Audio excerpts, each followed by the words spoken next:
Salvete Quirites, bienvenidos amigos de la taberna de Castor y Pollux a otro programa más del canal. En esta taberna venimos a tratar acontecimientos y aspectos del mundo de la antigüedad en general y del grecorromano en particular. Yo soy Adrián García, también conocido como Castor, corregente de esta taberna, y hoy vamos a tratar el concepto de ultratumba que tenían los romanos. Tema muy interesante, por cierto. Para ello contamos con la inestimable presencia de Ángel Gold del podcast La Noche del Alquimista, que encontráis en la plataforma Spreaker Podcast y en Instagram como @AngelGold. ¿Qué tal, Ángel? Cuéntanos. Muy bien, Castor, muchas gracias. Y bueno, como diríamos en Roma y por estos lares, que viene muy a cuento, gracias tibi, salvete Quirites. Como bien dices, desde no hace mucho honro a los dioses y a la historia en particular con el podcast, como bien dices, de La Noche del Alquimista. Así lo titulé y así se quedó. Bueno, es un podcast en el que trato temas de historia, prehistoria, mitología, misterio, arqueología, así como relatos cortos escritos por mí mismo, al amparo, eso sí, de mi propio ingenio en alguna ocasión y en otras con la ayuda del genio protector que siempre me acompaña y que nos acompaña a todos, por cierto. Bueno, para mí es un honor colaborar en la taberna y por supuesto hacerlo respecto a un asunto de tantísimo interés para todos. Además, y no sé si lo sabes, soy ciudadano romano, como tú. Pues el hogar en el que crecí es Augusta Emérita. No sé si te sonará. La capital de la Lusitania. Eso es, claro que sí. Bonita ciudad, por cierto. Preciosa. Invitado todo el mundo. La pequeña allí. Roma, yo la llamo la pequeña Roma. La pequeña Roma es. Ahora tenemos el teatro romano para visitar, para ver las obras. Así que, bueno, estás invitado y todos lo estáis también. Muchísimas gracias. Y también estamos de enhorabuena porque estamos de descubrimiento, ¿no? Se ha descubierto recientemente un mosaico con la cabeza de Medusa.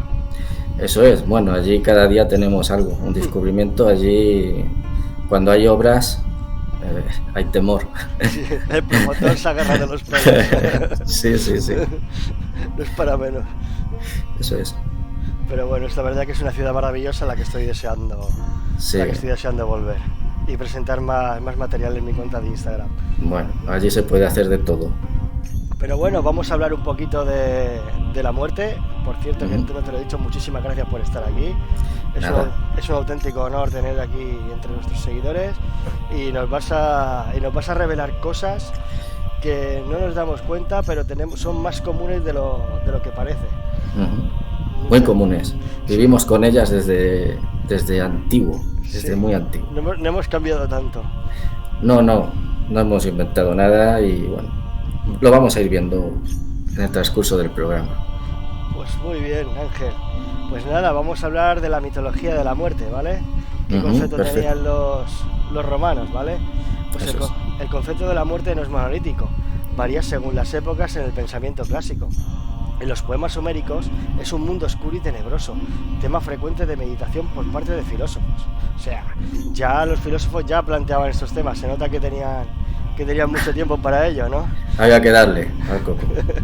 La constante preocupación por la muerte ha dado lugar a múltiples mitos como el de Orfeo, que proporciona una aproximación al concepto de la vida de ultratumba.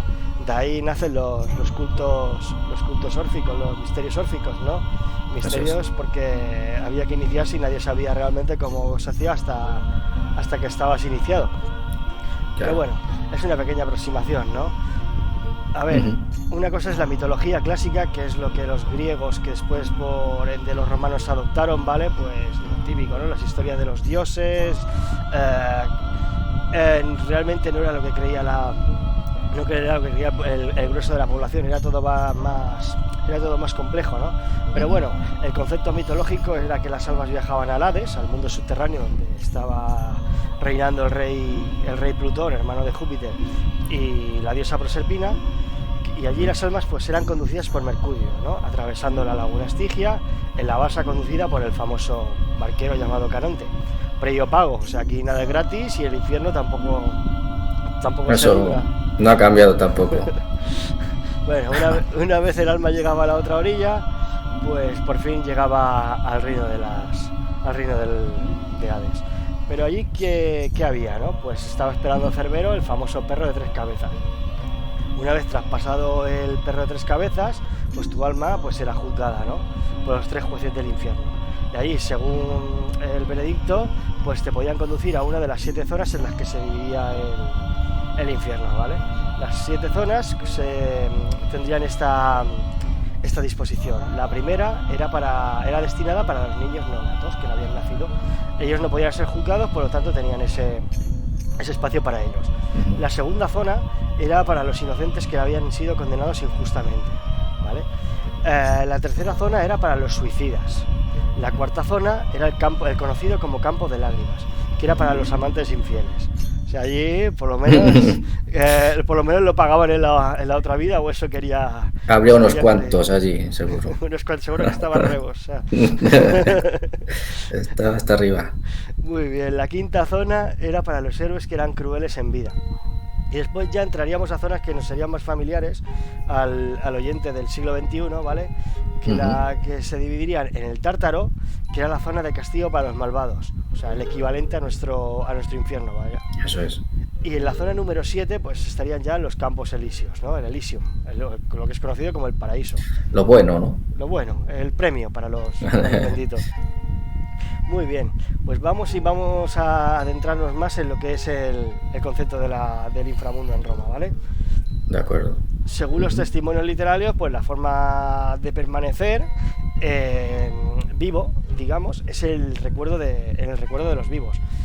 La fama era una forma de inmortalidad, ¿no? Tenemos los ejemplos de Aquiles, Alejandro Magno, ¿no? Que murieron jóvenes porque anhelando la gloria eterna. Julio César, aunque murió más mayor, ya siempre anheló esa gloria, esa fama, ese anhelo de ser recordado, ¿no? Por las generaciones venideras, y en parte pues lo han conseguido. Sí, totalmente, sí. Por lo menos para nosotros, ¿no? Sí, que somos seguidores, pero bueno, han permeado mucho la cultura popular sin darnos cuenta, ¿eh? Sí, sí. Siguiendo este viaje, ¿no? Pues nos aproximaríamos a las ideas de los filósofos, que eran los que, como he dicho anteriormente, eran los que tenían tiempo para divagar y para pensar en estas cosas, ¿no? Los pitagóricos ya hacen mención al alma, ¿no? Y Platón desarrolla esa idea, ¿no? El concepto de inmortalidad, ¿no? Que es una prerrogativa, pues, que estaba atribuida al alma humana, ¿no? Afectando la muerte únicamente, pues, al cuerpo, que era lo corrupto, lo imperfecto, ¿no? Y el alma, que era perfecto, lo divino, pues era lo que permanecía, era inmortal, ¿no? Eso es. En uno de los famosos diálogos de Platón, pues se puede ver, ¿no? En el Fedón, pues si leemos esa obra de Platón, pues nombra y menciona en qué consistía el viaje del alma. Pero, ¿a dónde van esas almas? Pues según este filósofo, influenciado por la doctrina órfica, las almas no están preparadas para salvaguardar su elevación original, es decir, son imperfectas, ¿no? Se van desplomando hasta ya una morada sólida, es decir, van reencarnándose, ¿no? Eso es debido, pues, a la transmigración de los cuerpos. Puede ser esa transmigración, como un concepto hindú también, que a nosotros nos suena sobre todo de la India, ¿no? Pues puede darse tanto en animales como en seres humanos. Hay autores como Ovidio o Salustio que defienden esta tesis. La famosa metamorfosis, ¿no? Totalmente. Ya en la Eneida, Virgilio adopta un punto de vista pitagórico, ¿no? El alma al morir, pues ascendía a través del aire, ¿no? Atravesaba las aguas que hay sobre el aire y al fin recorría la atmósfera expuesta a los rayos del sol. Viaje que implicaba la purificación del alma mediante el aire, el agua y los rayos solares, de modo que estuviese limpia al acceder al Elisio. Es decir, el alma se tenía que purificar para poder llegar al más allá. Ya me va sonando algo, ¿eh? Ya te va sonando algo, ¿verdad? Me va sonando algo ya. Ya nos suena. Aquí podía quedarse o ser conducida al río Leteo para afrontar una nueva existencia en la Tierra. Es decir, si no había tenido suerte, pues el alma pues volvería otra vez a iniciar ese camino y vuelta a empezar, ¿no? Pero bueno, hay bastantes en la literatura clásica, sino que se lo digan a Cicerón, hay testimonios de apariciones paranormales, que eso quiero dejarlo para otro programa, que también da mucha tela, ¿no? Pues ellos ya tienen testimonios de que había muertos, pues bueno, espíritus que vagaban entre los vivos, ¿no? Como bien he dicho, Cicerón es uno de ellos sobre la República, ¿vale? Séneca desarrolla la idea de que una actitud ante la muerte conduce a valorar la vida, ¿no? Para ese estoico es muy importante, pues es una actitud, dada la redundancia, una actitud estoica, ¿no? Una actitud impasible ante la muerte total, tiene que llegar. El alma es lo que el hombre tiene de racional y divino, lo que, ayudada por la filosofía, pues nos hará resistir a la fortuna, al azar y el saber afrontar la muerte. En pocas palabras y en resumen, que la filosofía pues nos ayudará a llegar al momento final de nuestras vidas, ¿no?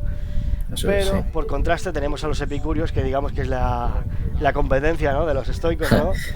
Siempre tiene que haberla. Siempre tiene que haberla, en las mejores casas sucede. Pues Epicúreos negaba la inmortalidad y como tal pues había que disfrutar de la vida, el aquí y el ahora, ¿no? Todo, al final el alma, una vez muerto, pues se disolvía y se esfumaba. Pero bueno, esto hemos dado una serie de ejemplos, ¿no?, que tenían los sabios, filósofos, hombres de letras, gente cultivada al fin y al cabo, pues que tenía tiempo para divagar, ¿no? Como me dijo mi profesor de filosofía de primero, ¿no?, en historia de la filosofía, dijo: la filosofía nace en los círculos de los ricos porque ellos no tenían que trabajar. Y eso es posible, es una gran verdad, ¿eh? Tales de Mileto, Anaximandro, Anaxímenes, por poner algunos ejemplos, eran gente pudiente, ¿no? Pero bueno, por contraste tendríamos que hablar de la gente vulgar. ¿Cómo sería vulgar, el populacho, ¿no?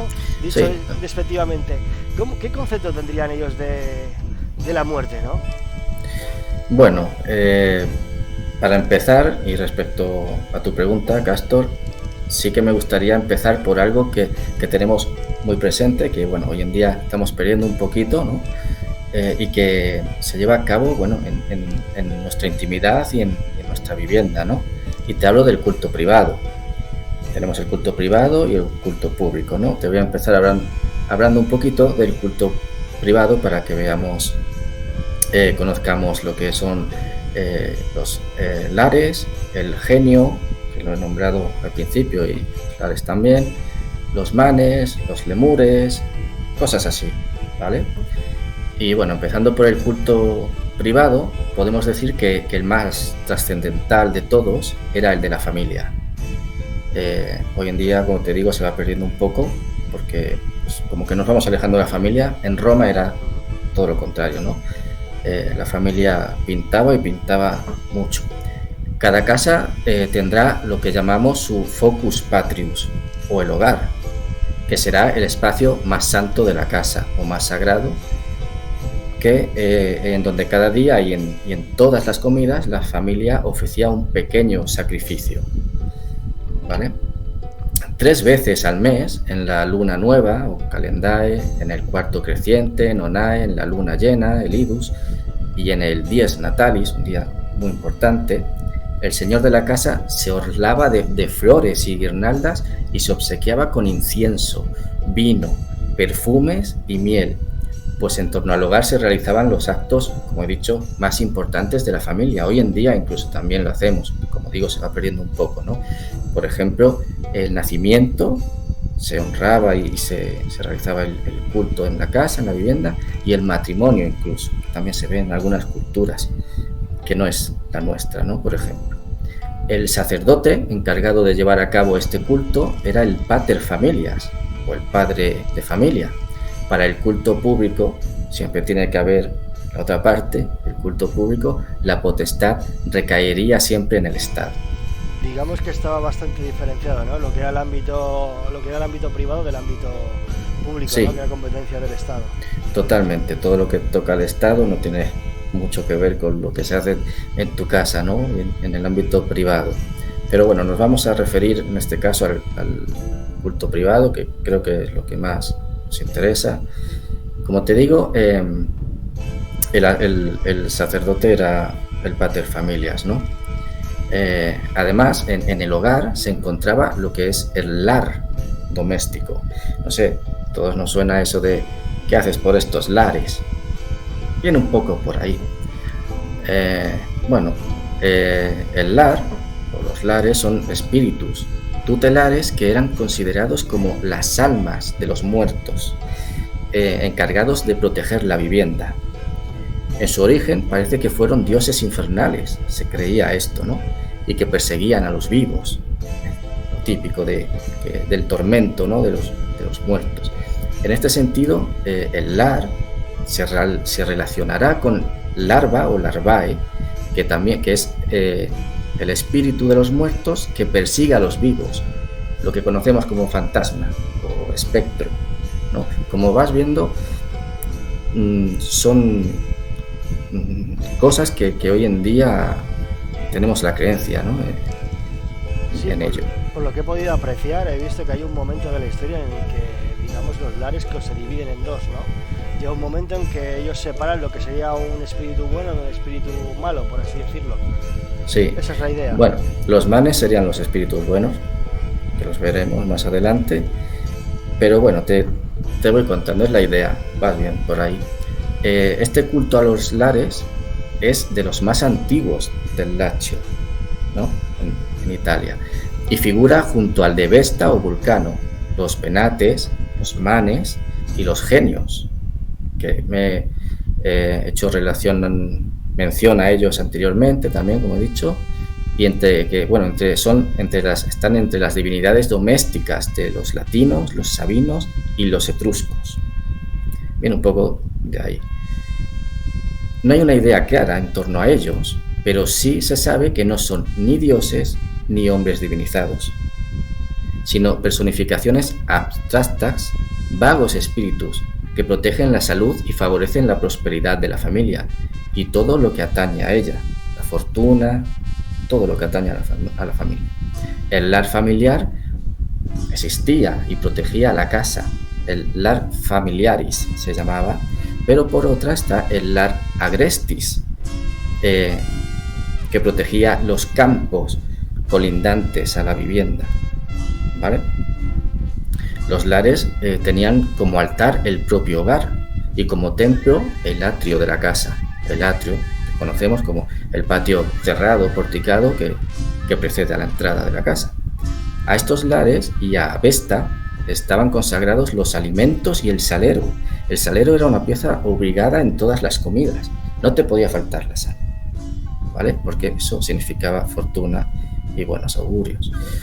También se le ofrecía las primeras libaciones en los banquetes, los lares. En lo que respecta a su representación, las imágenes de los lares aparecen pintadas en las paredes siempre con aspecto alegre, jovial, con signos de abundancia en sus manos y coronados siempre de vegetación. Muy típico, ¿no? Ver en las paredes de las casas y, bueno, en Roma, el laurel o la vegetación, ¿no? Me recuerda mucho símbolo a los frescos pompeyanos. Sí, estaba pensando en ello precisamente. Es un muy buen ejemplo, Castor. Bueno, con frecuencia, aquí hay algo muy interesante y vamos aquí viendo las primeras relaciones con nuestras creencias más actuales o con el cristianismo, por ejemplo. Con frecuencia se hallan estatuitas en hornacinas, pequeñas hornacinas formadas por un tempete con frontón sostenido por columnas.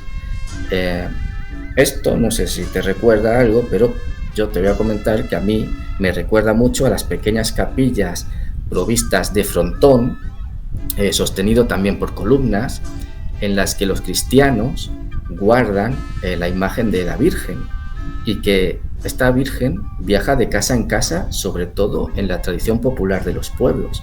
Yo recuerdo a mi abuela tener la Virgen guardada en una hornacina con frontón y porticado, ¿no?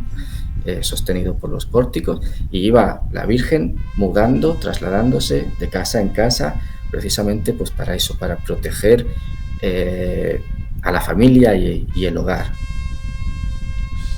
Totalmente, puede ser perfectamente una reminiscencia de esos tiempos. Uh-huh. Puede ser sacar al santo de romería o ya se hacía con las estatuas de los dioses. Totalmente, sí. Somos un poco paganos, pero bueno. Bueno, esto se llevaba mucho sobre todo en las villas, ¿no? El tema de los frescos. Como has dicho, Pompeya, ¿no? Otras veces se hacían armarios portátiles en forma de templo, pequeño templo, de arcilla, madera o bronce, donde se guardaba el lar, ¿no? Dentro del culto privado también encontramos al genius o genio.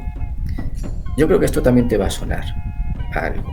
Hombre, mira, este no es el que concede 3 deseos, ¿no? No los concede, pero puede ayudarte en ciertas cosas, ¿vale? Bueno, primero que el genius es un concepto lleno de oscuridad y misterio que está en íntima relación con el animus, el ánima o el ingenium.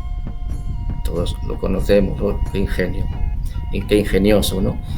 Bueno, todo tiene un origen. Etimológicamente procede de gen, que significa nacer o engendrar. Por tanto, genius es el que engendra o concibe. Cada hombre tiene su genio. Tú tienes tu genio, yo tengo mi genio y todos los que nos están escuchando tienen su genio. No les va a abandonar nunca.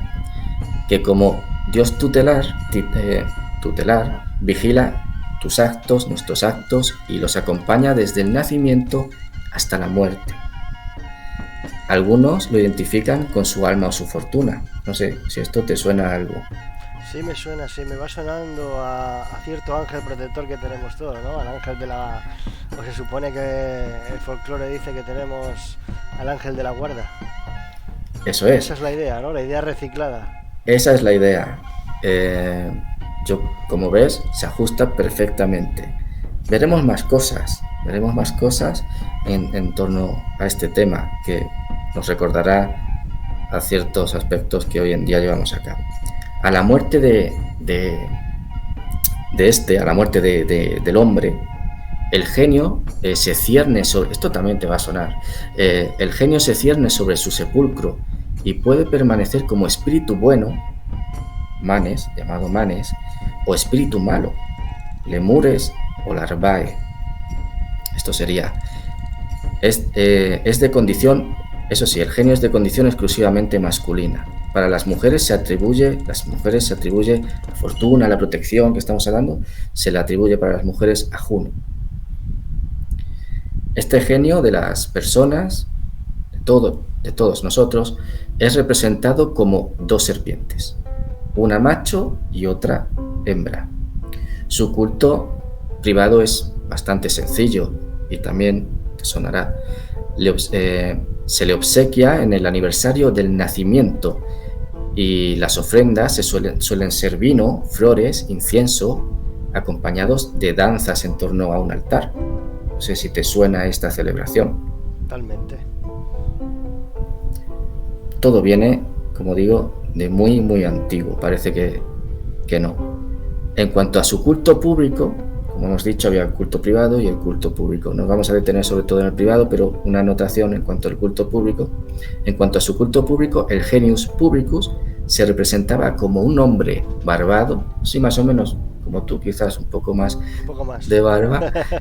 Sí, luego como un joven cubierto con un manto y con la cornucopia en la mano izquierda y una copa de sacrificio en la derecha. Representando una copa abundancia, ¿verdad? Como esta, un poco mejor que esta seguro. Bueno, manes, la palabra manes se usaba siempre en plural, como hemos dicho, y masculino, y significa bueno o ilustre. Los primeros documentos que encontramos en los que aparecen son aquellos que nos hablan de la ley de las 12 tablas durante la República. Ya en la República. Sí, como apunte, decir las 12 tablas más o menos en el mitad del siglo V a.C. Eso es. Bueno, manes, lo que es más adelante, en los tiempos de Augusto, ya, Virgilio se referirá a los manes como almas de los antepasados. Aquí ya van entrando un poco en juego los antepasados y todo este misterio que engloba al asunto, ¿no? La morada de estos espíritus estaría en las regiones, según Virgilio, en las regiones infernales o en los espacios sublunares. Se va tiñendo un poco el tema más tétrico, ¿no? Bueno, este concepto oscuro de la divinidad de los manes continuará hasta el siglo I de nuestra era, de la que hay innumerables lápidas con el epitafio D.M, que quiere decir, significaba dis manibus o D.M.S. Lo hemos visto en muchos epitafios. Dis manibus sacrum, o lo que es lo mismo, consagrado a los dioses manes. Otra cosa que el cristianismo como que va apropiándose de ello, porque los cristianos interpretaban esta D, esta M, esta S como Deo Magno Santo, Dios supremo, Dios santo por encima de todo, ¿no? Se lo van un poco llevando a su terreno. Sí, no es fácil al final eliminar una creencia tan arraigada de tantísimos siglos de... Al final, como todo fluye, todo va evolucionando, no puedes partir una creencia de cero. Al final, todo esto es una cosa que se recicla, ¿no? Cogen conceptos nuevos, los alinean, por decirlo de alguna manera burda, y al final pues sale lo que tenemos, pero realmente la base parece ser que viene hay cosas que no pagano. Sí, hay cosas que no se pueden tumbar, entonces como no la podemos tumbar, pues vamos a edificar encima, ¿no? Sí. Esa es la idea que quería transmitir. Eso es. Bueno, una cosa muy importante también, o sea, a los manes hay que honrarlos siempre, porque cuando no se honraba debidamente a los manes, sus quejas se reflejaban en nuestros sueños, en unos sueños angustiosos, llenos de enfermedades misteriosas, nos podrían llegar, ¿no? O en peligrosas manías. Por lo cual, líbrate de no honrar a los manes porque vas a tener una noche muy mala. Muy mala. De decir que manías en el mundo antiguo hace referencia a locura, no es que te dé manía, sí, eso algo, es. No es que te pueden pegar ataques de locura o de esquizofrenia, por así decirlo. Sí, además más adelante iremos viendo algo que tiene que ver con ello y con los larvati o los hipocondríacos, que bueno, más adelante te iremos comentándolo. Bueno, el homenaje más grato después de un funeral eran las flores. De ahí que en torno a los sepulcros se criaban multitud de flores, dando el aspecto de hermosos jardines, cosa que hoy en día también hacemos. Los cementerios están llenos de flores y vamos a los cementerios y llevamos flores y violetas, rosas, lirios, mirtos. Es lo que se hacía. Estas flores, como bien sabes, representan la renovación de la vida. De ahí su significado, ¿no? Otra reminiscencia del mundo antiguo, ¿eh? Sí. Bueno, es que te quedas un poco diciendo, pero que hemos inventado, ¿no? O, bueno. Sí, no, esto cada vez se va reforzando más lo que hemos dicho, lo que has dicho al inicio del programa, ¿no? Que no hemos inventado nada y se va viendo aquí unos patrones que serían perfectamente aplicables al mundo actual. Es bastante interesante, el tema tiene mucho y es muy interesante, pero bueno, siguiendo un poco. Sí, porque esta parte me interesa bastante, ¿no? Porque has nombrado a los manes, al genio, pero ahora vienen vienen otros, vienen más, y estos son un poco más misteriosos.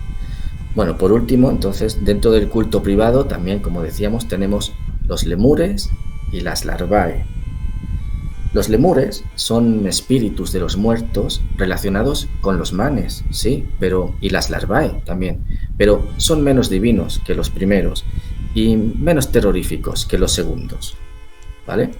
Sin embargo, también vuelven de ultratumba en ciertos días y atormentan a los vivos.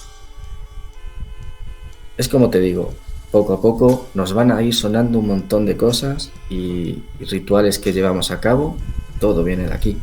Su origen se relaciona con Remo, que una vez asesinado volvía de la tumba para atemorizar y atormentar a sus padres adoptivos. A esta sombra, en principio, la llamaron remores. De ahí luego cambió un poco a lemores o lemures.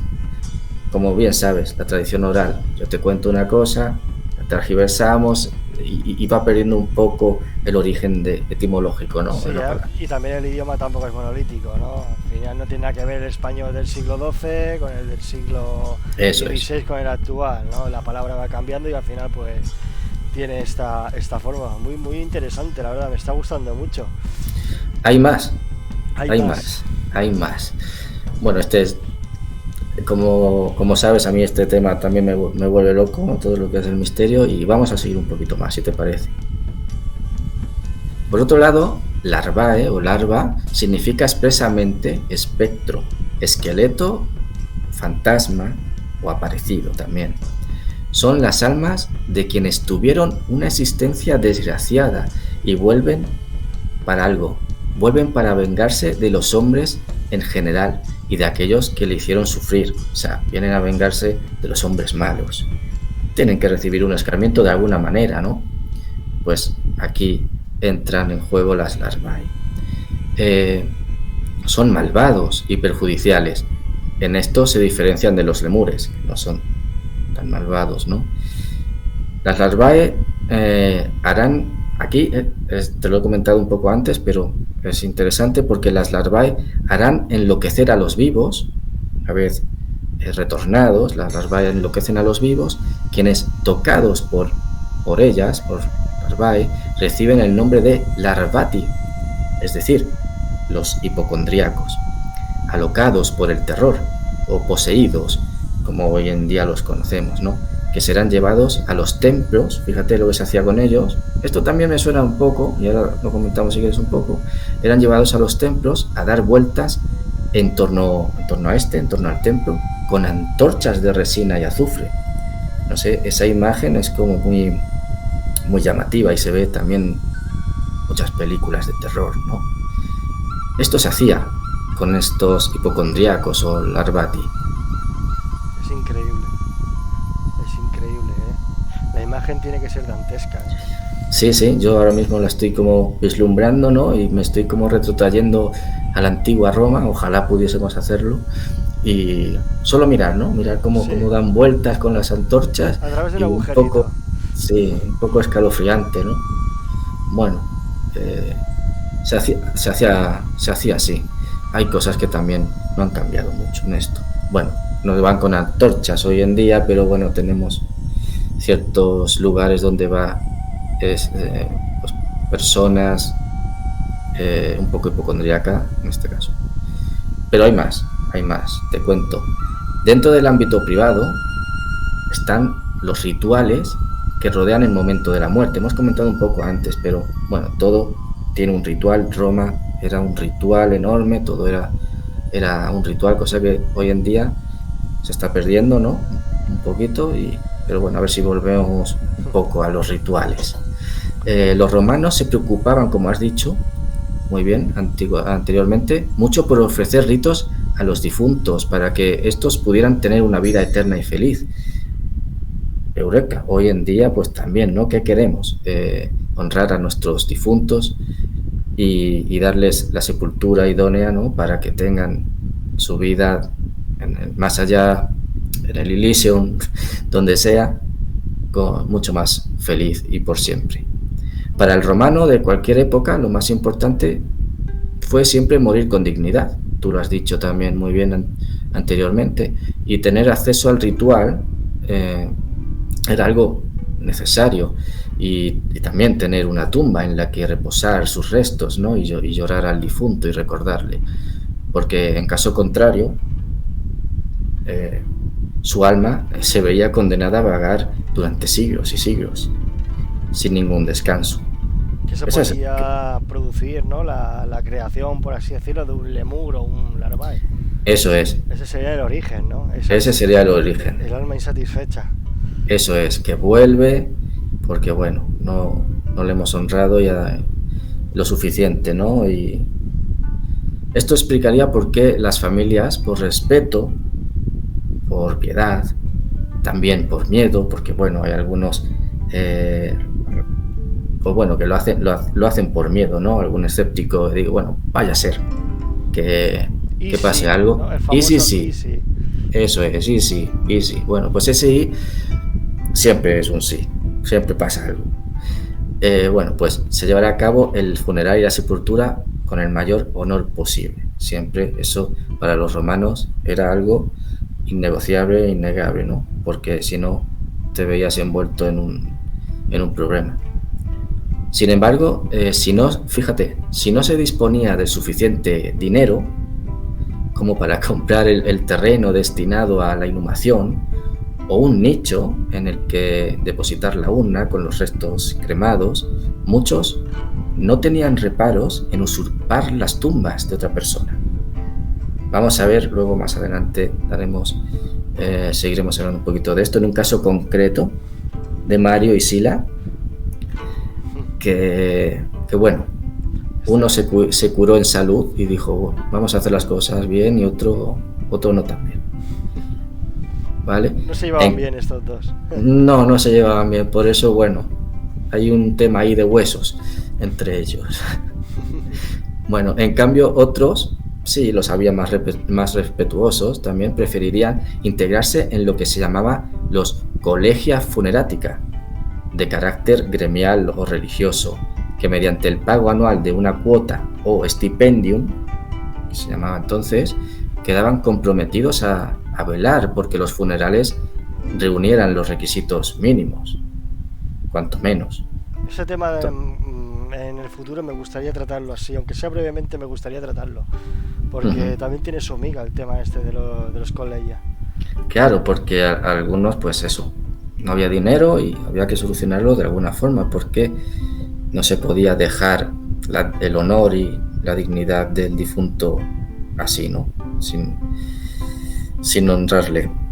Por todo ello, enterrar a los muertos era un deber sagrado, como hoy en día, para los romanos. El alma no encontraba el descanso jamás hasta que no se realizaban todos los ritos funerarios por parte de los miembros de la familia. O sea, era una obligación de la familia, por así decirlo, ¿no? Si no, pues te iban a venir. Hoy en día, que también lo veremos de dónde viene, en el día de difuntos puede aparecer algo, ¿no? Puede aparecernos algo porque no hemos llevado a cabo esa honra y no hemos hecho bien las cosas. La humatio, o arrojar 3 puñados, con 3 puñados era suficiente de tierra sobre el cadáver, era suficiente en el entierro ceremonial para devolver la paz al espíritu y para que, bueno, pues que dejase de atormentar a los vivos. 3 puñados de tierra eran suficientes. Con eso ya se consideraría el ritual, sí, hecho, ¿no? Aparte de las correspondientes fórmulas. Pero bueno, pues es muy interesante, ¿eh? O sea, hemos visto los diferentes tipos de muertos. Vamos a ver, en resumen, podría darse que los lares son esos espíritus de los muertos que protegen el hogar. Eso es. Los manes serían los espíritus de los muertos sacralizados ya en el más allá. De los antepasados, sí. El genio sería ese espíritu que nace contigo y te protege durante la vida. El ángel de la guarda. Bueno, por así decirlo. Para nosotros el genio. Para nosotros el genio, que somos malos. Eso es. Y después tendríamos los lemures y las larvae, ¿no? En el peor de los casos, que serían esos muertos que no han sufrido, que han sido desgraciados en vida o que no han recibido la sepultura correcta y vendrían aquí para atormentar a los vivos. Eso es. Bien, me he enterado perfectamente, pues la verdad que sí, ¿eh? O sea, da para más, pero bueno, más adelante. Se puede escribir una perfecta película de terror basada en la antigua Roma. Sí, totalmente. Pues yo ahora voy a hablar un poco del ritual funerario romano, que era el equivalente pues al entierro, ¿no? Que ellos lo conocían como el funus. Para que entrara a formar parte de los dioses, se debía recibir los funerales apropiados, como bien ha dicho Ángel, ¿no? O sea, los honores debidos, conocidos en latín como iusta. La inhumación ponía fin a este proceso.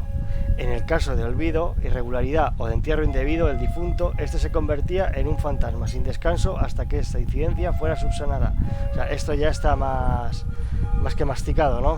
O sea, lo que tenemos que ver es que si el muerto no se entierra correctamente, volverá y nos dará. Y vuelve. Y vuelve. Hay que recordar que cualquier ritual romano exigía las palabras justas, los movimientos precisos o los días convenientes. Si algo de esto fallaba, el ritual no era hecho convenientemente y quedaba invalidado. O podías tener una una sorpresa desagradable, en este caso en forma de una visita indeseable. Indeseable, sí. Las fuentes y testimonios indican que se mantuvieron los ritos, costumbres y ceremonias durante muchísimo tiempo. Bueno, tanto tiempo que se puede decir que llegan hasta hoy en día, casi, ¿no? En diferentes formas o diferentes nombres, pero básicamente la esencia estamos viendo que es la misma. Esto demostraría pues una visión romana de la muerte que mantuvo un concepto de ultratumba.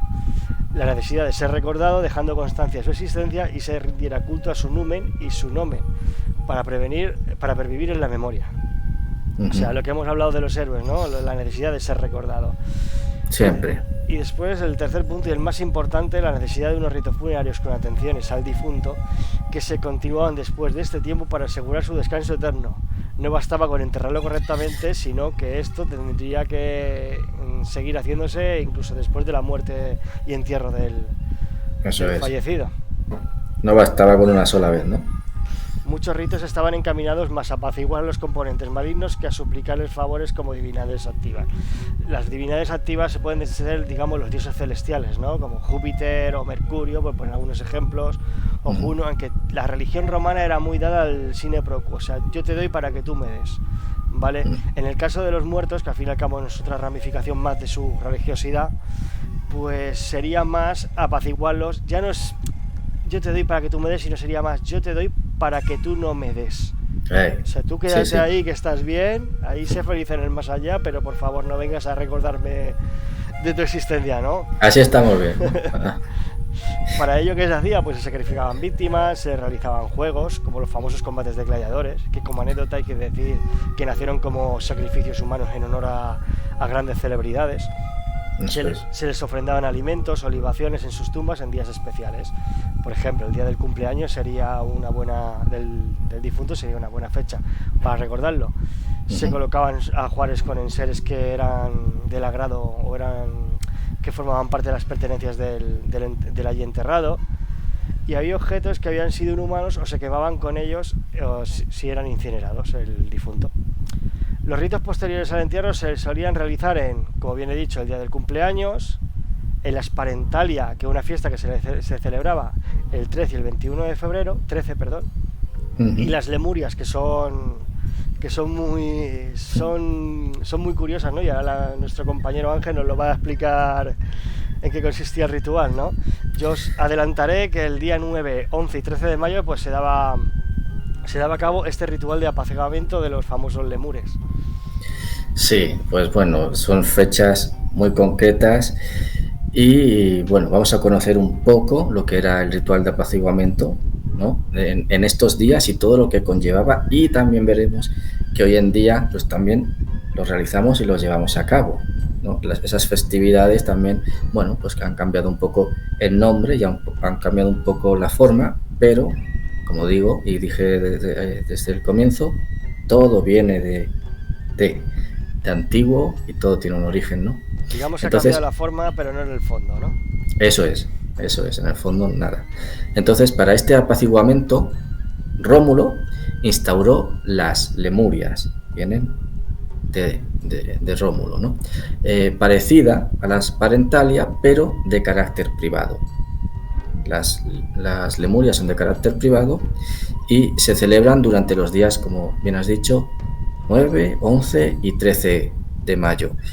Un poquito después de mi cumpleaños, si me permites decirte, porque soy Tauro y bueno, veo mayo y como que digo, tengo que celebrar estas fiestas con más asiduidad. Pero bueno, se celebran y vamos a ver. Bueno, son las fiestas más antiguas que se celebran en honor a los difuntos. En ella realizaban ritos durante 3 días y noches para exorcizar los espectros de los difuntos inquietos e impedir que embrujaran sus hogares. Esto también nos va sonando un poco. Estos 3 días eran considerados o llamados nefastos, porque los templos se cerraban y no se celebraban matrimonios, ¿vale? Durante esos 3 días de fiesta. En esas noches, las almas de los antepasados vuelven a la casa que habitaron. Para alejarlas se utilizaban palabras y ritos amables. ¿Por qué? bueno, ellos van a volver, pero vamos a tener que utilizar una serie de ritos y palabras, bueno, para exorcizar un poco, para que no vengan, ¿no? Para que nos dejen un poco en paz. Pero esos días y esas noches son un poco ajetreadas en ese caso. No y se celebra. No es agradable levantarte del camastro, ir a coger algo de la despensa y encontrarte que tienes ahí a tu tatarabuelo muerto en la batalla de Canas, que viene a darte un sustito. Es posible. De hecho, se cree todavía, ¿no? En algunos hogares. Bueno, en este caso, fíjate, Castor, el pater familias, que hemos dicho que era el padre de familia, ¿no? Que llevaba a cabo todo el ritual en el hogar, el lugar sagrado por excelencia, se levantaba a medianoche, así más o menos, bueno, a medianoche, con los pies descalzos. Esto era un ritual y había que hacerlo así, ¿vale? Con los pies descalzos, chasqueaba el pulgar con los otros dedos para ahuyentar a los fantasmas, se lavaba 3 veces las manos con agua de una fuente y tomaba habas negras que luego arrojaba detrás de él. No sé, yo voy a arrojar así, hago que las arrojo, no sé quién hay detrás, no pienso ni mirar, y dice estas palabras que te voy a comentar, ¿no? Es un ritual y lo hace así: yo tiro estas habas, por ellas yo me rescato a mí mismo y a los míos. O sea, cuidado, porque estoy diciéndote que bueno, llevando a cabo este ritual tienes que respetarme, ¿no? Otra cosa es lo que pasaba. Tras ello, repite esta expresión hasta 9 veces, seguidas, sin mirar hacia atrás. Yo tampoco quiero mirar. Tú verás lo que hay, no quiero que me lo digas tampoco. De nuevo, toca el agua, tañe un objeto de bronce e invita a la sombra a salir de la casa, increpándola también por 9 veces. Hay que hacerlo así, es un ritual y no te puedes equivocar. Y dice: manes de mis padres, salid. Una cosa es que salgan o no salgan. Y mi pregunta es, tú imagínate que cuando acaba el ritual te das la vuelta y las habas han desaparecido. Bueno, pues entonces tienes que pensar si lo has hecho bien o lo has hecho mal. O salir corriendo. O salir corriendo, que es otra opción. Pues después de este ritual tan tétrico, por así decirlo, pero que bueno, que los romanos lo pensaban, lo creían y era lo que había. El mundo antiguo es muy diferente al nuestro en ese aspecto. O sea, la religión impregnaba todos los aspectos de la cultura y de la vida cotidiana de los romanos. Y la superstición, claro. Totalmente. O sea que, como he dicho, pues hoy, bueno, se nos va perdiendo un poquito eso, pero vamos a hacer por recuperarlas. Pues entre estos rituales, como bien ha dicho nuestro compañero, es el más importante, o sea, el más común, más que importante, sería el ritual del enterramiento romano, como han dicho antes también, conocido como funus. La muerte estaba concebida como un acto social y público, en relación con el estatus de ciudadano de una comunidad de la que se forma parte cuando se está vivo.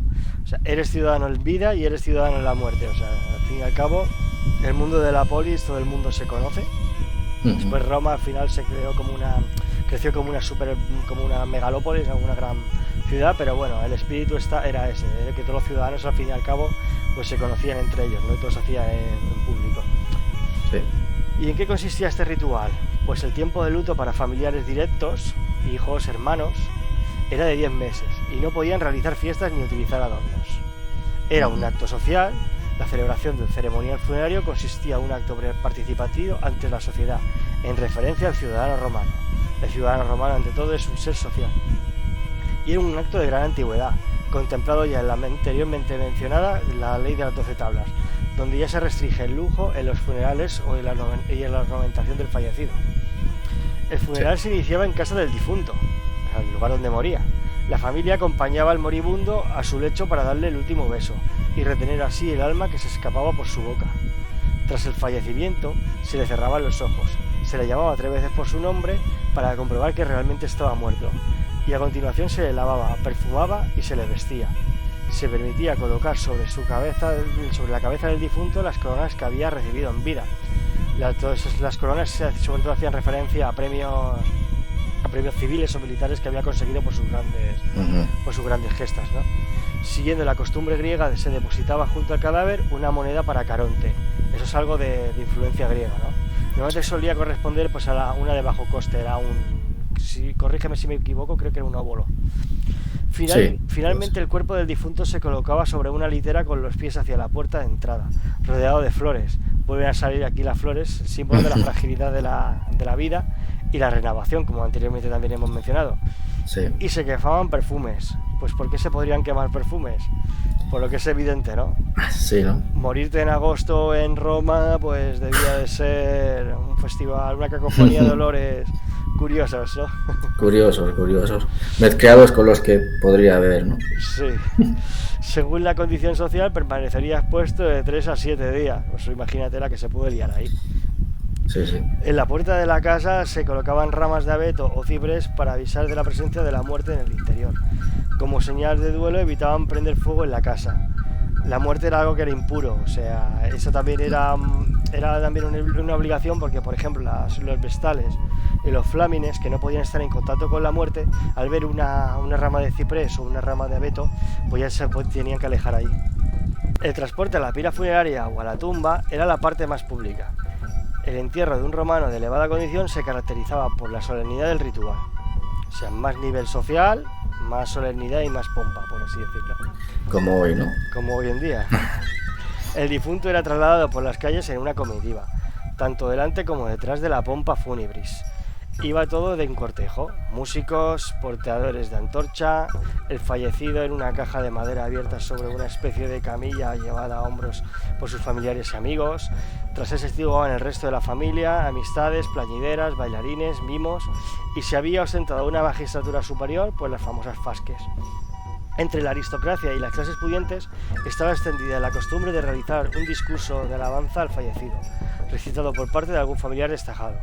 El hijo, el hermano, como por ejemplo Julio César. Se sabe que, a título anecdótico, Julio César fue el que leyó el discurso fúnebre a su tía Julia, que era la que le había criado. Hasta finales del siglo I era celebrado de noche, ya que la muerte era un suceso impuro y contaminante. A partir de esta fecha comienzan a realizar estos ritos por el día, excepto los niños, suicidas e indigentes. También digo yo porque, sobre todo por el tema de los indigentes, porque abundarían mucho y para hacerlo algo un poco más salubre, ¿no? Para Sí, estar totalmente. un poco en la ciudad. Esa es una teoría. Sí, pero bueno, es una teoría bastante válida, porque seguro había muchos, como bien dices. La humatio era tanto la incineración como inhumación del cuerpo. La tumba se consagraba con el sacrificio de una cerda y se llevaba 3 veces el alma del difunto para que entrara al interior. Durante la ceremonia funeral se realizaba un acto de purificación para las personas que habían estado en contacto con el cadáver. Antes de la sepultura, la tumba se purificaba barriéndola y limpiándola, y después utilizándola agua para su purificación, ¿vale? Y a todos los asistentes, y después pues venía lo que más nos choca, ¿no? La realización de un banquete en honor al fallecido, ¿no? Eso en países anglosajones, de hecho, se sigue haciendo. Sí, en los pueblos también se hace. Yo vengo me crié en Augusta de Mérida, pero vengo de un pueblo, conozco la tradición. Y se hace también, ¿no? Ese banquete, reuniendo a todos los asistentes, también es una forma de honrar. Es como hemos venido diciendo a lo largo del programa, que todo está hecho ya. A mí la verdad que es una idea que me choca bastante, porque yo sí que he sido bastante urbanita, ¿no? Yo soy de Palma, con el nombre que la fundaron los romanos, aquí en Baleares, La Mayor. Uh-huh. Y la verdad que soy bastante urbanita y eso no es una cosa que yo haya vivido en primera persona, pero el tema del banquete la verdad que me choca, ¿no? Que un momento tan aciago, tan triste, pues se puede hacer una cosa que representa la alegría, pero bueno, para ellos su concepto era completamente opuesto. Bueno, sí, además en los pueblos, perdona Castor, como que se sienten partícipes, ¿no? Y los vecinos vienen con sus viandas o con sus alimentos también para ofrecer. Eso es una tradición en los pueblos, viene de aquí. Es otra reminiscencia más del mundo antiguo, ¿eh? Por eso todos somos romanos. Eso es. Pues al final vamos a volver un poco a lo que era la incineración, ¿vale? Que al fin y al cabo, pues la definición es reducción del cuerpo a cenizas, o sea, no hay más. La ceremonia se celebraba sobre una pira con forma de altar, sobre la que se depositaba el ataúd con el cadáver. se le abrían los ojos para que simbólicamente pudiera mirar cómo su alma se dirigía hacia el cielo. Se arrojaban sobre la pira ofrendas de alimentos y perfumes. Eso también me llamó mucha atención, o sea, el que haya visto la serie de Roma, que para mí, aun con sus pequeños defectos o con sus imprecisiones históricas, porque al fin y al cabo es ficción, ¿vale? Se ve el último episodio de la... No, creo que es el primer episodio de la segunda temporada, ¿no? Cuando ha muerto César y la mujer de Lucio Moreno. Igual alguno lo ha visto y estoy haciendo spoiler, pero bueno. Yo la vi, si te digo la verdad, la he visto, pero hace tiempo y no la he acabado, no por nada, porque como dices, está genial. Pero sí, no he llegado. Sí, es una serie que tiene 18 años ya, la tontería. Por eso yo creo que no la haya visto todavía ya está tardando. Sí, totalmente. Además, y ahí se ve perfectamente como cuando le hacen la pira funeraria a César, en medio del foro, la gente pues tira sus objetos personales, joyas y tal, y no es porque se hayan vuelto locos, sino es una forma como de honrar al difunto, ¿no? Y en ese caso era una persona tan querida que había hecho tanto por el pueblo, aunque fuese de forma interesada o no, ¿sabes? Al fin y al cabo eso nunca lo sabremos, aunque algo de interés debía de haber, por supuesto. Siempre, pues claro. La gente, al ser un personaje tan querido, pues le honraron de esta manera. Sí. Pues al final se le nombraba por última vez y volviendo la cara se incendía la pira, ¿no? Con las antorchas del cortejo. El rito concluía vertiendo agua y vino sobre la pira a modo de libación. Eso. Se despedía a los asistentes y estos se despedían del difunto deseándole que la tierra le fuera ligera. Algo súper común y súper... Qué frase, qué frase. Archiconocido, ¿no? En la epigrafía, ¿no? Sí. Y dice así: Sit tibi terra levis. Después los restos eran trasladados al sepulcro. Recogían las cenizas del difunto, que básicamente eran trozos de hueso, una mezcla de las telas de la ropa, de las ofrendas, las amontonaban en una urna y eran trasladados pues al sepulcro que estaba destinado a tal efecto. Los monumentos funerarios de los romanos se situaban fuera de los límites de la ciudad, a ambos lados de la calzada. Eso era lo más típico. De hecho, la Vía Apia todavía se pueden ver muchísimos de esos monumentos, y en Emérito Augusto también tengo alguna claro. Tengo alguna fotografía ahí de esos monumentos. Sí. Bueno, cuando se ha retirado el cadáver de la casa, se le conduce hacia el foro con los restantes ornamentos, delante de la tribuna, permaneciendo todos los asistentes alrededor. Si el difunto deja un hijo mayor de edad y se encuentra presente, y si no, algún otro pariente, sube a la tribuna y habla de las virtudes del fallecido y de las gestas que llevó a cabo en vida. Después de este acto, entierran al cadáver, y cuando han cumplido los ritos habituales, colocan una estatua del difunto en un lugar visible de la casa, en una hornacina de madera. En las festividades públicas exponen las imágenes cuidadosamente colocadas. Cuando muere algún otro familiar ilustre, también los sacan en entierro y las colocan encima del rostro de personas que se les parezcan en estatura y en el físico, y son conducidas sobre carros precedidos de las haces, las hachas y las demás insignias que les solían acompañar en vida, de acuerdo con la categoría de cada uno y con su actividad política. Ahora mismo acabo de parafrasear a Polibio. Grande Polibio, historiador griego del siglo II a.C. Pues aquí teníamos una prueba de cómo, de un testigo presencial de cómo los romanos pues llevarían a cabo ese ritual. Sí, estaba recordando, la frase de Sit tibi terra levis, ¿no?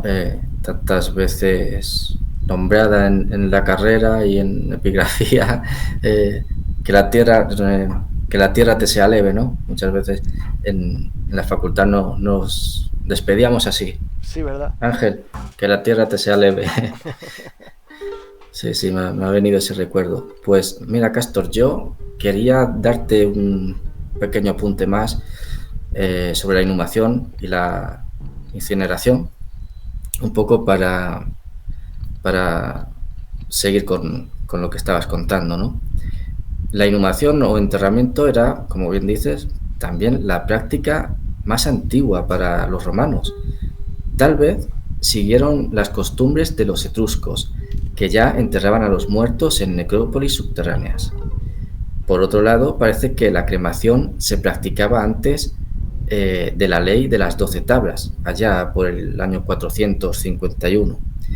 El motivo de su adopción tiene que ver con razones, como has nombrado antes, como has dicho, higiénicas también en tiempos de la República. Sin embargo, en Roma la práctica de la inhumación no fue nunca totalmente interrumpida, ya que la cremación era demasiado costosa para las clases más pobres. Esto es lo de siempre. Siempre ha habido unas clases más ricas, otras más pobres, el estatus, ya sabes, y los precios. Los Cornelios, por ejemplo, antes te decía que íbamos a dar un ejemplo concreto. Los Cornelios, la familia de los Cornelios, por ejemplo, siempre enterraban a sus muertos hasta que el gran dictador, que he nombrado antes, Cornelio Sila, obligó a que su cuerpo fuese quemado, así cambiaba un poco la tradición, y bueno, para que sus huesos no pudieran ser desenterrados y deshonrados por sus enemigos, como él había deshonrado los de Mario, que hemos comentado antes. Y os adelanta la jugada bien, ¿eh? Ahí, hasta ahí llegaba la Pues me la sale jugada. mal, porque yo soy mariano. Bueno, no es lo mismo, pero bueno, aparte.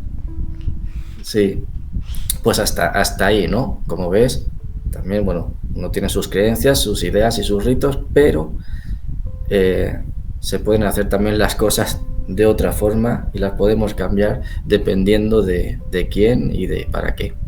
Los niños de menos, lo has comentado antes, de 40 días de edad, siempre fueron enterrados, y así también los esclavos. A lo mejor creemos que los esclavos no, pero también así los esclavos cuyos gastos del funeral eran pagados por sus amos. O sea que, bueno, eso tenían al menos los esclavos, ¿no? Con la introducción, ya eso sí, del cristianismo, religión que conocemos todos y que creía en la resurrección de los muertos y que cree en la resurrección de los muertos, en el siglo II después de Cristo, el ritual de enterramiento, pues fíjate, volverá a ser de uso predominante, sobre todo por una cuestión, debido al aumento de los gastos de la cremación, no por una idea concreta. Bueno, que también, no sé, que también, que si por quieres supuesto. venir al día del juicio final, si no hay cuerpo que resucitar, porque bueno, eso por supuesto, ya los cristianos decían que la resurrección era terrenal, era pura y dura. Claro, por supuesto, pero siempre también tenemos esa parte, ¿no? Económica, y en este caso era así. Pues eso, el aumento de la cremación, el coste de la cremación era superior, y también, amén, o aparte de lo demás, se hacía así. Sí, no era el azar, al final todo suma, ¿no? Sí, todo suma. Y bueno, hemos llegado ya pues al último tramo, ¿no? Al mundo post-mortem, ¿no? Sí, bastante interesante, ¿no? Totalmente. Me está pareciendo un tema muy interesante. Y al final, pues eso, cuando moría la gente, pues en qué se convertían, lo hemos dicho, los diferentes tipos, pero ¿dónde estaban realmente ellos? Aparte de atormentar de vez en cuando algún descendiente que no ha hecho bien las cosas, pues al fallecer se pasaba a formar parte de los antepasados, los manes protectores a los que se les rendía culto manteniendo vivo el fuego del hogar. Al final el culto, como bien has dicho, pues empezaba en casa. Siempre. La tumba adquiría categoría de altar, no podía cambiar de lugar, ya que los manes exigían una morada fija a la que estaban vinculados todos los difuntos de la familia. O sea, la tumba básicamente era la casa del alma. La casa. Pero bueno, al final todo es muy ambiguo. Como no se tenía tampoco claro el concepto de mane, ¿no? Sabían que se iba a algún lado, pero tampoco tenían claro. Ellos por si acaso le construían su casita. Uh-huh. Y ahora pues temas jurídicos sobre la tumba que tampoco vienen mal, ¿no? Era importante el trato dado a la tumba para apaciguar los espíritus, y para ello se hacían ofrendas de alimentos que se depositaban en las tumbas durante los funerales o en las fechas señaladas. Ya estás hablando mucho después de la muerte de la persona, mucho después de su entierro. O sea, son regalos en nombre de familiares, asociaciones o ciudades. Uh-huh. No honrar a los manes podía provocar pesadillas y enfermedades, como tú has dicho, a los encargados de hacerlo. Las tumbas eran adornadas con flores y jardines cuidados por fundaciones piadosas. Alguien tenía que encargarse de eso. Los muertos no era... Claro. Pasar de los muertos no era baladí. No, eso no se podía dejar así. sin hacer nada. ¿Y dónde estaban esas tumbas? Pues las hileras de las tumbas se alzaban a cada lado del camino y los epitafios podían así ser vistos y leídos, permaneciendo así el fallecido en la memoria de los vivos, ¿no? Volvemos otra vez al concepto ese de ser recordado, ¿no? Uh-huh. Y vinculado al entorno de su enterramiento a través de mensajes. Estos epitafios no hacen referencia a contenido religioso ni a deseos de ultratumba, cosa que demuestra la poca fe de los romanos en las posibilidades del más allá. Vamos, que el mundo del más allá era una cosa gris y tenebrosa y ellos pues de alguna manera querían seguir vinculados al mundo que ya conocían, ¿no?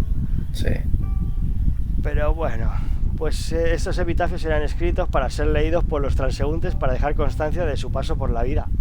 Saludan, cuentan su vida, dan consejos moralistas o llegan a comunicar el motivo de su muerte. Y hay ejemplos bastante cachondos, ¿no? Permíteme la palabra, bastante graciosos, ¿no? Sí. Como este que dice así: soy Tito Cesonio, hijo de Quinto del distrito electoral de Sergiano, veterano de la Quinta Legión Gala. Durante mi vida bebí sin freno. Vosotros que aún vivís, bebed. O sea, para que veas, ¿eh? Bueno, qué mejor consejo, ¿no? Se puede dar. Y hay más muestras, ¿no? Si no es mucha molestia, transeúnte, levántate y lee esto. A menudo he recorrido la inmensa mar en una embarcación ligera y he llegado a muchas tierras. Este es el fin que urdió para mí el destino al nacer. Aquí me he librado de mis preocupaciones y trabajo. Aquí no temo a las estrellas, ni a las nubes, ni al fiero mar, ni temo que mis gastos superen mis ganancias. Básicamente lo que está diciendo este señor en este epitafio es que murió en un naufragio. Sí. Y su muerte le liberó de no tener que estar, también voy a utilizar una palabra fea, acojonado, de subirse a un barco y tener miedo a morir. Ya muy muerto, ya está solucionado. Ya no tendré que pasar miedo cada vez que me suba a un barco a hacer algún negocio. Eso es. Y este también me gusta bastante, ¿no? El de la auriga Eutiques, de 22 años, o sea, era jovencito para el patrón moderno. En esa época ya era todo un señor. Sí. Flavio Rufino y Sempronia Diofanis, a su siervo que bien lo merecía. Descansan en este sepulcro los restos de un auriga principiante bastante diestro, sin embargo, en el manejo de las riendas. Texto puesto en boca del auriga: yo que montabais ya sin miedo los carros tirados por 4 caballos, no tuve permiso con todo para conducir más que los de 2. Los hados, los crueles hados, a los que no es posible oponer resistencia, tuvieron celos de mi juventud. Y al morir no me fue concebida la gloria del circo, para evitar que me llorara la fiel afición. Abrasaron mis entrañas malignos ardores que los médicos no lograron vencer. Te ruego, caminante, que derrames flores sobre mis cenizas. Tal vez tú me aplaudiste mientras vivía. Para que veas, o sea, es muy profundo. Muy profundo. Este chico se lamenta de no haber tenido la oportunidad de haberse podido medir en los juegos del circo, ¿no? Porque una enfermedad puso fin a sus aspiraciones. Sí, bueno, eso también, un poco también es lo que hoy en día se hace, ¿no? Al difunto se le pone un epitafio, unas palabras que, recuerdan su vida, recuerdan sus hazañas, como se quiera transmitir, ¿no? Por eso creo que hemos visto muchas cosas que siguen hoy en día con nosotros. Bajo otra forma y bajo otro nombre, pero básicamente, o sea, la idea de muerte la idea que hemos podido sacar después de este programa es que no hemos variado tanto como nosotros nos pensábamos. Hay dioses buenos, dioses malos, dioses que vienen a castigar a los vivos. Uh-huh. Las tumbas son casas de muertos. O sea, todo un repertorio de... Por si acaso me voy a cuidar en salud y vamos a hacer bien las cosas, vamos a honrar a los dioses, ¿no? En este caso, y por lo que pueda pasar. Y que a medianoche no tengamos ningún problema. Sí, eso es lo fundamental. No me quiero levantar a la nevera a beber agua y encontrarme aquí como he dicho antes, el tatarabuelo de Canas, yo que sea a mi bisabuelo.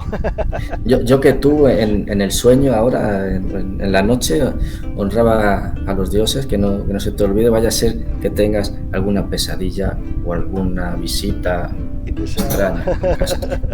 Sí, yo por lo pronto voy a conseguir unas cuantas habas negras para el próximo mayo. Eso y voy a probar y ya te diré si siguen ahí cuando... Y sin mirar. Sin mirar, importante. Ya te diré si siguen ahí al día siguiente y si no, pues me tomaré muy en serio estos rituales.